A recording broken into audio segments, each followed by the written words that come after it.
arabe.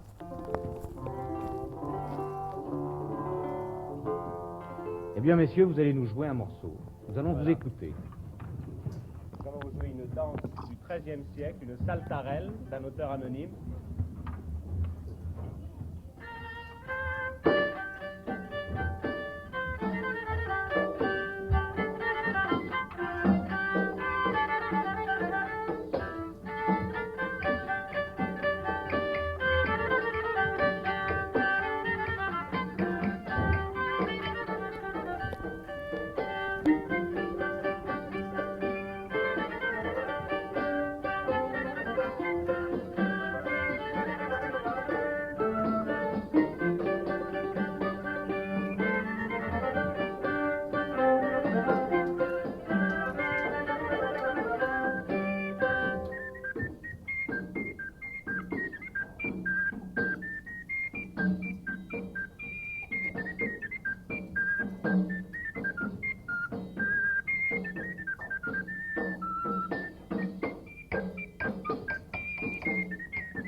Dites-moi, les Ménétriers, vous êtes spécialisés dans cette forme de musique, dans cette sorte de musique du Moyen-Âge, mais aussi Pas de la uniquement, Renaissance. C'est ça, Oui. on s'arrête, disons, à la fin du XVIe siècle, début du XVIIe siècle. Très bien. Alors, je crois qu'ils ont beaucoup de questions à vous poser sur les instruments, sur la musique de cette époque. Alors, bon, Franck, disons d'abord. Comment ont été reconstitués ces instruments?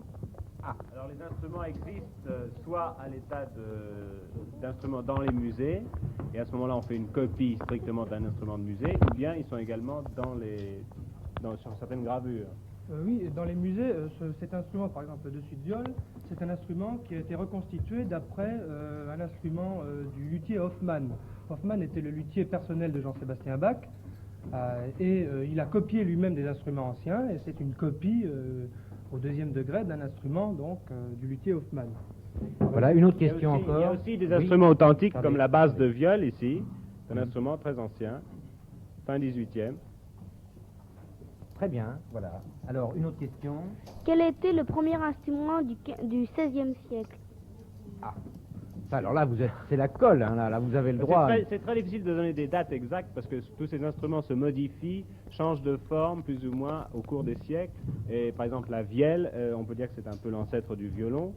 Elle a eu des formes quand même assez différentes.